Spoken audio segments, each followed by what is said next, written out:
Assalamualaikum murid-murid, apa khabar semua? Cikgu harap murid-murid semua berada di dalam keadaan sihat sejahtera.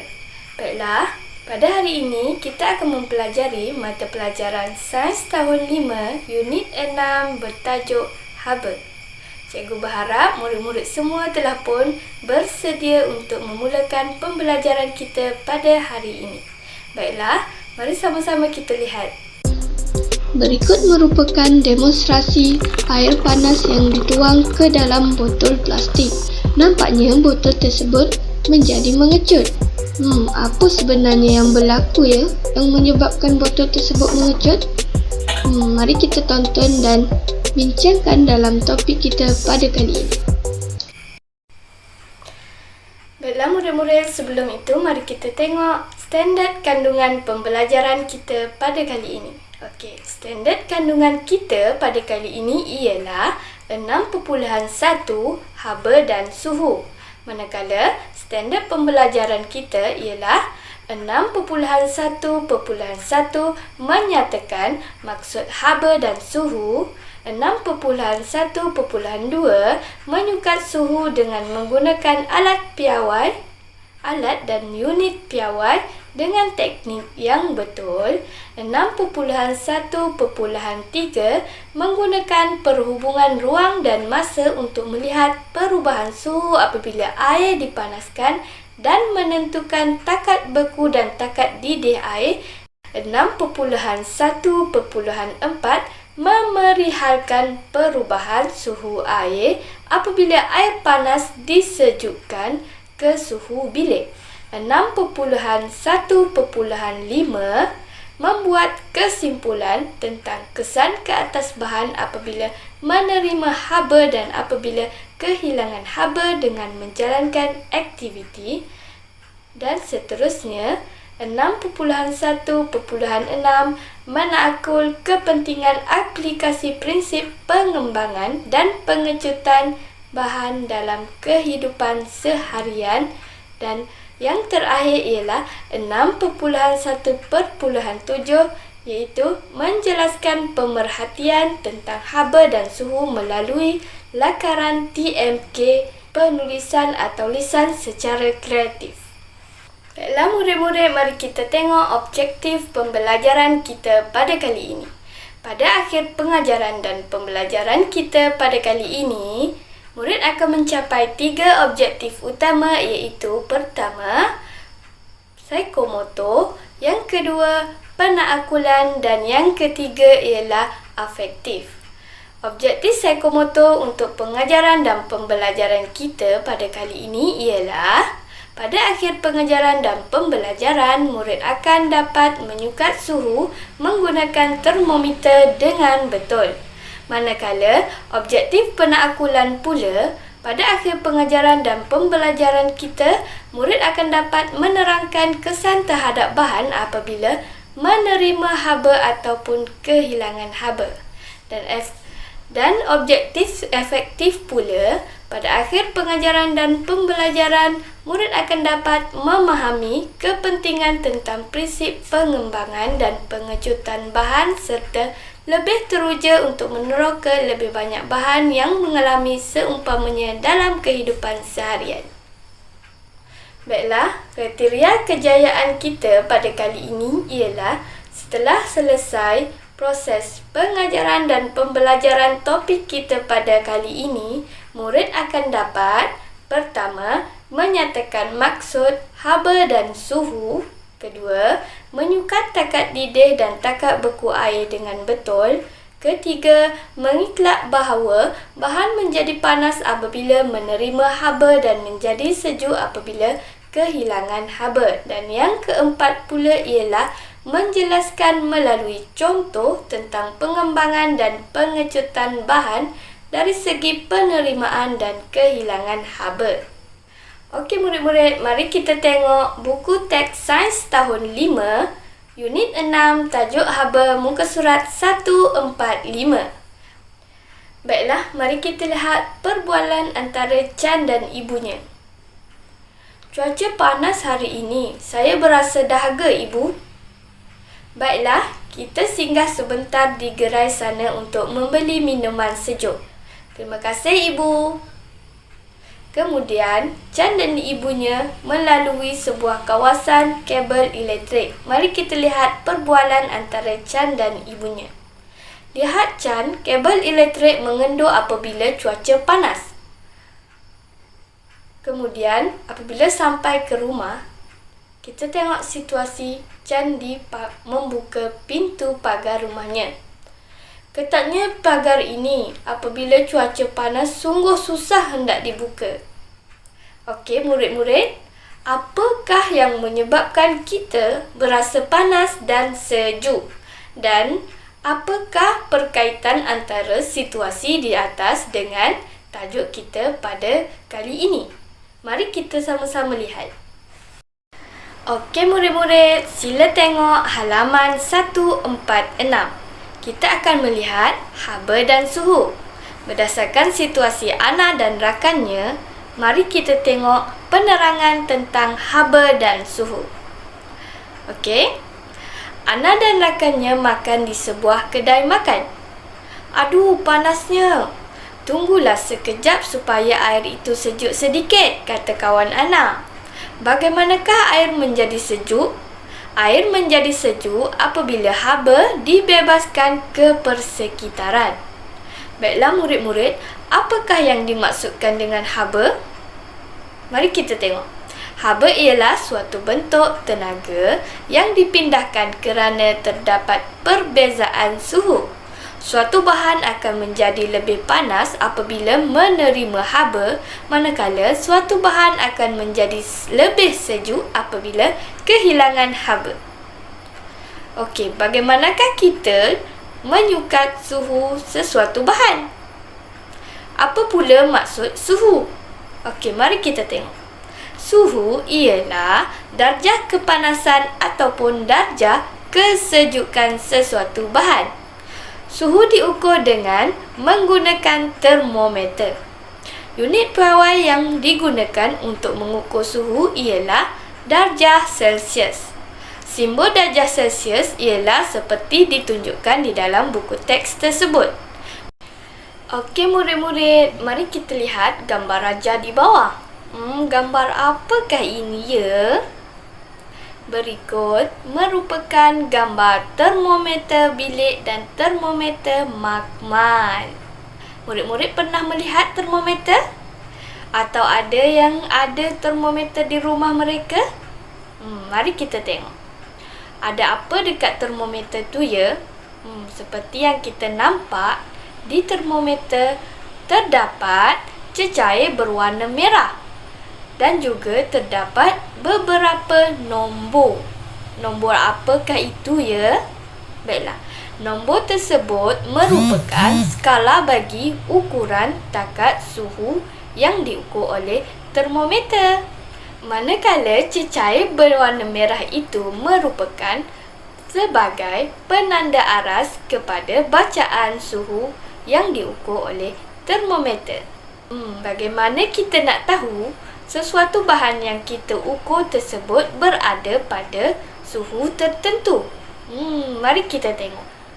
Baiklah, apabila sesuatu bahan berada pada takat beku, bacaan yang tercatat pada termometer ialah 0 darjah Celsius.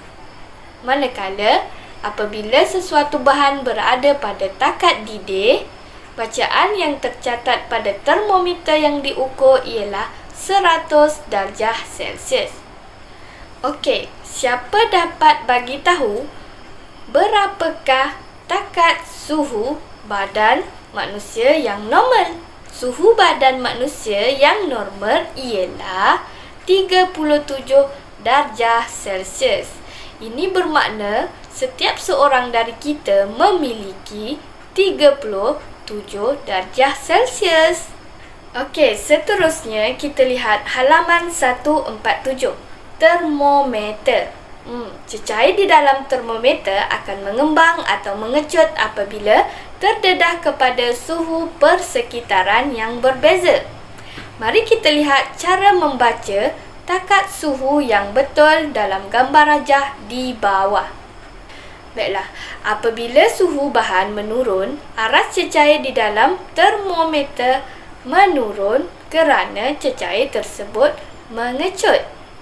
Manakala apabila suhu bahan meningkat, aras cecair di dalam termometer turut akan meningkat kerana cecair tersebut mengembang. Okey, macam mana kita nak tengok takat suhu pada termometer? Bagi murid-murid yang mempunyai termometer di rumah, boleh mencuba aktiviti ini di rumah masing-masing. Berikut merupakan tata cara untuk mengukur suhu menggunakan termometer. Okey murid-murid, bagaimanakah caranya menggunakan termometer dengan betul? Mari kita ikuti cara menggunakan termometer dengan teknik yang betul seperti yang ditunjukkan di dalam buku teks kamu.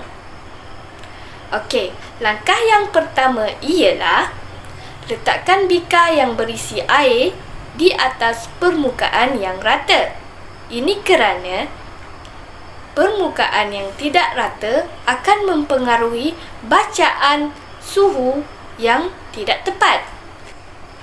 Oleh itu, sekiranya murid-murid ingin melakukan aktiviti ini di rumah, murid-murid hendaklah meletakkan bika di atas permukaan yang rata supaya bacaan yang diukur menjadi tepat. Okey, langkah yang kedua pula ialah pegang bahagian atas termometer secara menegak seperti yang ditunjukkan di dalam gambar.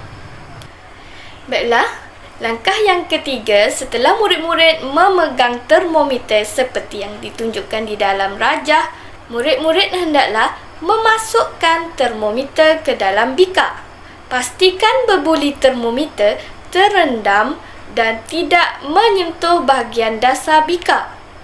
Okey murid-murid, sila ikuti langkah seterusnya. Langkah yang keempat pula ialah setelah aras cecair di dalam termometer menjadi tetap, iaitu tidak bergerak lagi, laraskan kedudukan mata kamu pada aras meniskus termometer untuk mengambil bacaan suhu.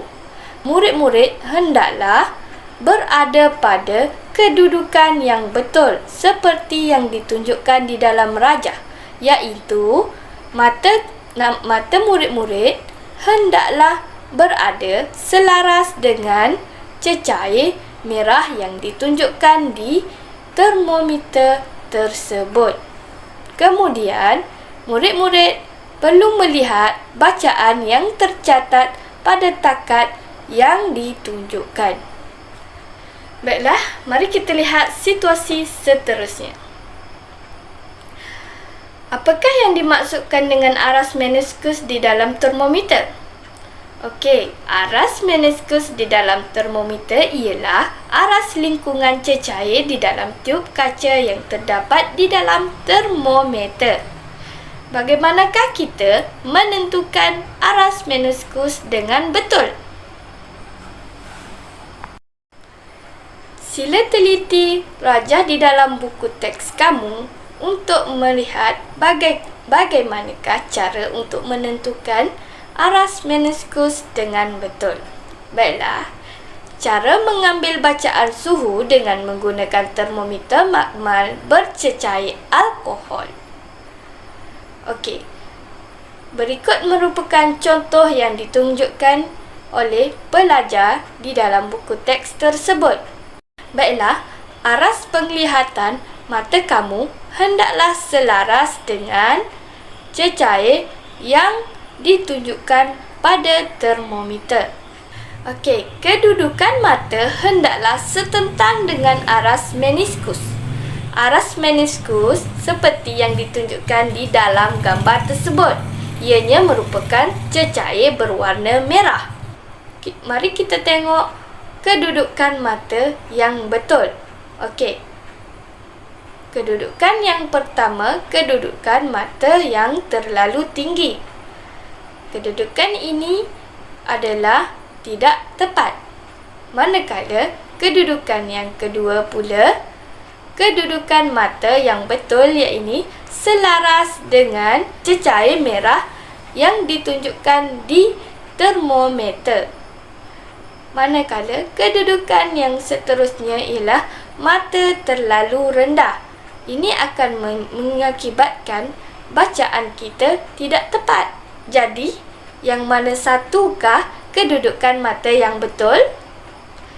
Kedudukan mata yang betul ialah kedudukan mata yang selari dengan aras meniskus. Baiklah, gambar rajah yang di bawah pula menunjukkan cara mengambil bacaan suhu menggunakan termometer makmal bercecair merkuri. Mari kita lihat cara membaca paras suhu menggunakan termometer makmal bercecair merkuri. Okey, kedudukan mata hendaklah setentang dengan aras meniskus.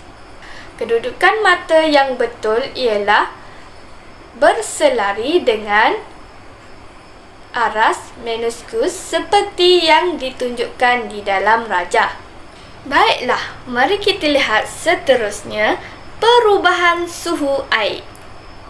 Suhu di persekitaran kita sentiasa berubah. Suhu air juga berubah mengikut suhu persekitaran.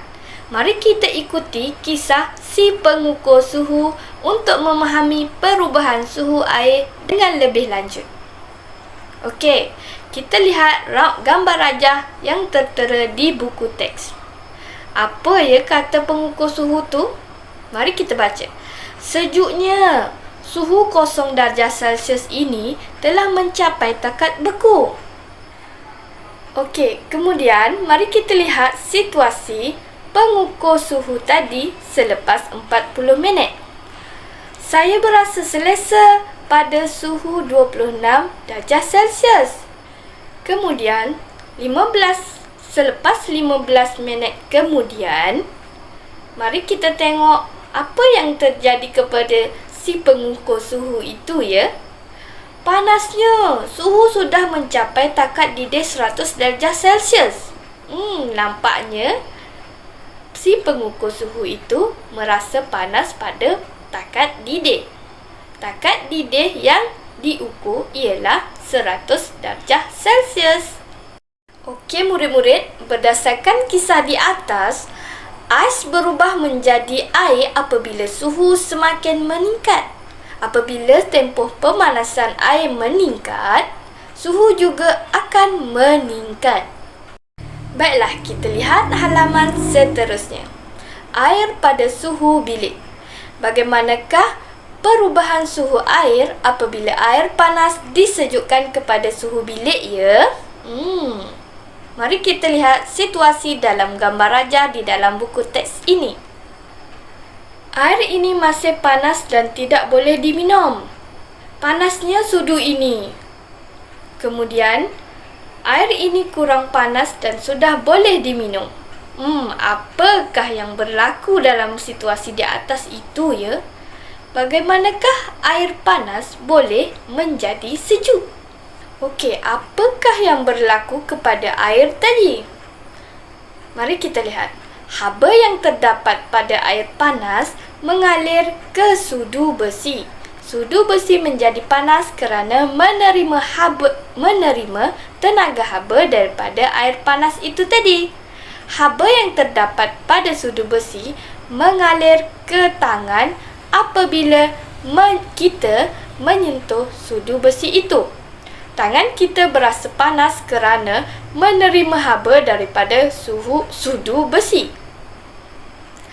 Haba daripada air panas mengalir ke persekitaran dari tempat yang panas ke tempat yang sejuk. Keadaan ini menyebabkan air panas kehilangan haba dan suhu air menurun. Suhu air akan menurun sehingga sama dengan suhu persekitaran ataupun suhu bilik. Apakah yang berlaku sebenarnya ini? Okey. Air yang panas itu tadi menjadi sejuk akibat suhu panas itu tadi telah dibebaskan ke persekitaran yang mengakibatkan air berubah menjadi sejuk setelah beberapa ketika. Okey murid-murid, mari kita tengok pengembangan dan pengecutan. Apakah yang berlaku kepada situasi di dalam gambar rajah di bawah tu ya? Okey, bahan akan mengembang apabila menerima haba dan mengecut apabila kehilangan haba. Mari kita perhatikan situasi di bawah. Melia menuangkan air panas ke dalam botol minuman lalu menutup penutup botol minuman itu dengan ketat. Beberapa minit kemudian dia mendapati situasi di bawah berlaku. Apakah yang terjadi dalam gambar situasi satu itu? Alamak, nampaknya botol itu telah meletup. Apakah yang menyebabkan penutup botol itu terbuka ya? Baiklah, situasi tersebut adalah begini. Udara yang terdapat di dalam botol minuman mengembang apabila menerima haba dari air panas itu tadi. Keadaan ini menyebabkan penutup botol terbuka kerana udara itu terperangkap. Okey, Melia mendapati 2 gelas kaca bertindan dan sukar untuk dipisahkan. Dia melakukan aktiviti di bawah bagi menyelesaikan masalahnya. Bijak betul ya Melia ni. Okey, kita lihat situasi 2 di bawah. Ketatnya gelas ini. Kemudian, Melia memasukkan ketulan ais ke dalam gelas. Gelas berjaya ditanggalkan. Oh, rupanya apabila ais diletakkan ke dalam gelas, gelas tersebut akan mengecut. Mengapakah gelas yang bertindan dapat dipisahkan ya?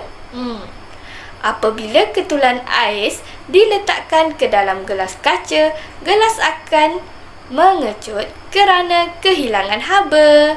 Oleh itu, gelas yang bertindan dapat ditanggalkan. Baiklah murid-murid, apakah pula kesannya terhadap bahan apabila menerima haba atau kehilangan haba?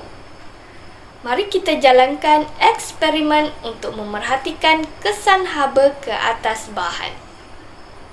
Okey murid-murid, sebelum itu kita lihat dulu arahan untuk tugasan kita pada kali ini. Murid menjalankan eksperimen dengan memasukkan sebiji bola pimpong yang kemik ke dalam sebuah bekas berisi air panas untuk menguji kesan terhadap bahan apabila menerima haba. Kemudian, murid mencatatkan pemerhatian tersebut. Okey, apakah pemerhatian yang kita ingin catatkan? Pertama, tujuan penyiasatan kita pada kali ini. Kedua, pernyataan masalah. Yang ketiga, hipotesis. Dan yang keempat, pemboleh ubah bergerak balas. Sebelum memulakan eksperimen, murid-murid hendaklah menyediakan barang-barang seperti berikut. Yang pertama ialah sebiji bola pimpong yang telah pun kemik, dan yang kedua semangkuk air, dan yang ketiga sebiji cawan, dan yang keempat ialah sebuah dapur gas. Okey, mari kita mulakan. Perhatikan bentuk bola pimpong sebelum dan selepas eksperimen.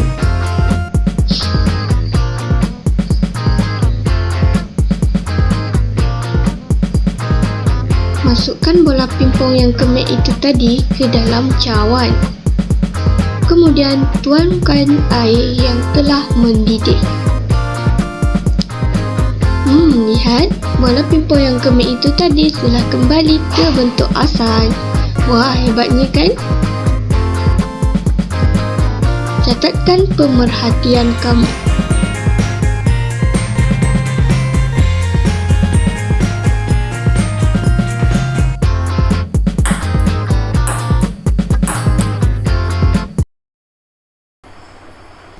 Nampaknya seronok kan kita menjalankan eksperimen tadi?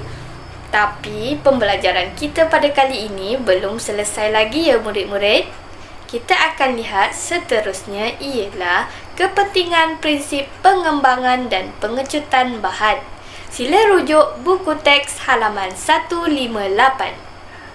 Okey, kesan haba ke atas bahan akan menyebabkan bahan mengalami pengembangan atau pengecutan. Nampaknya sama macam situasi Dahlia di halaman sebelah itu tadi. Okey, situasi dalam gambar di bawah menunjukkan proses pengembangan dan pengecutan bahan di dalam kehidupan seharian kita. Nampaknya gambar dalam situasi 1, 2 dan 3 ini biasa kita lihatkan dalam kehidupan seharian kita. Okey, gambar apakah dalam situasi yang pertama itu? Baiklah, berikut merupakan gambar penghubung antara jalan raya dan jambatan. Murid-murid pernah tak tengok ruang pada penyambung besi di jambatan? Berikut merupakan gambar contoh penyambung antara permukaan jalan raya dan jambatan. Kenapakah objek ini dicipta ya? Mari kita tengok. Ruang yang terdapat pada penyambung besi di jambatan membolehkan jambatan mengembang ketika suhu persekitaran meningkat. Nampak tak? Setiap perkara diciptakan mempunyai fungsi tertentu. Baiklah, mari kita lihat sekiranya penyambung ini tidak diciptakan atau jambatan ini disambungkan terus ke permukaan jalan raya. Dalam bulatan tersebut, situasi yang akan berlaku sekiranya cuaca panas. Sekiranya jambatan tidak mempunyai penyambung besi tersebut, permukaan jalan raya akan mengembang ketika cuaca panas terik dan kemudian mengakibatkan permukaan jalan raya menjadi retak. Hal ini kerana cuaca yang terlampau panas mengakibatkan jalan raya mengembang hasil daripada kesan tindak balas terhadap suhu panas yang melampau. Baiklah, bagaimanakah penyambung besi antara jambatan dan jalan raya itu berfungsi? Begini contoh situasi. Ketika jalan raya berada pada cuaca ataupun suhu yang normal, penyambung antara besi dan jambatan berada pada posisi meregang. Ini kerana ruang yang ditinggalkan untuk jambatan mengembang apabila situasi cuaca panas yang melampau. Apabila cuaca panas, secara tidak langsung permukaan jalan akan mengembang akibat tindak balas suhu persekitaran yang panas melampau mengakibatkan permukaan tadi telah bergerak. Akan tetapi, permukaan jalan tidak akan retak oleh kerana terdapatnya regangan antara permukaan jambatan dan jalan raya itu tadi. Secara tidak langsung, penyambung tadi akan bergerak sedikit demi sedikit mengikut kepanasan suhu persekitaran. Baiklah, seterusnya mari kita lihat situasi yang kedua, iaitu ruang pada penyambung landasan kereta api. Kenapa ya penyambung ini diciptakan bersambung-sambung begitu? Mengapa ia tidak diciptakan secara lurus tanpa putus-putus, tanpa penyambung? Mari kita lihat. Ruang yang terdapat pada penyambung landasan kereta api membolehkan landasan mengembang ketika suhu persekitaran meningkat. Apakah yang terjadi ya sekiranya penyambung itu tidak diciptakan dan jalan landasan kereta api itu tidak mempunyai penyambung? Berikut merupakan situasi yang berlaku dalam rajah bulatan tersebut. Pada situasi cuaca yang sangat panas melampau, besi tersebut akan mengembang sekaligus landasan akan menegang dan mengakibatkan landasan itu menjadi bengkok. Oleh kerana itu, penyambung landasan kereta api telah dicipta untuk menyelesaikan masalah ini. Okey, seterusnya situasi yang ketiga ialah kabel elektrik dipasang kendur. Siapa pernah melihat situasi kabel elektrik ini ya? Ini selalu kita tengok ni dekat jalan raya ni. Biasanya, kabel elektrik dipasang secara kendur. Kenapa tidak dipasang secara menegang ya? Mari kita tengok. Kabel elektrik dipasang kendur sedikit di antara tiang untuk membolehkan wayar mengecut apabila suhu menurun. Sama juga macam situasi landasan dengan permukaan jambatan itu tadi. Kabel elektrik diciptakan kendur supaya wayar itu dapat mengecut apabila suhu menurun. Okey murid-murid, sekian saja pembelajaran kita pada kali ini. Diharap murid-murid dapat memahami apa yang telah dipelajari. Oh ya, jangan lupa ya, siapkan tugasan yang telah cikgu hantar di dalam Google Classroom dan hantar sebelum tarikh tamat. Bye!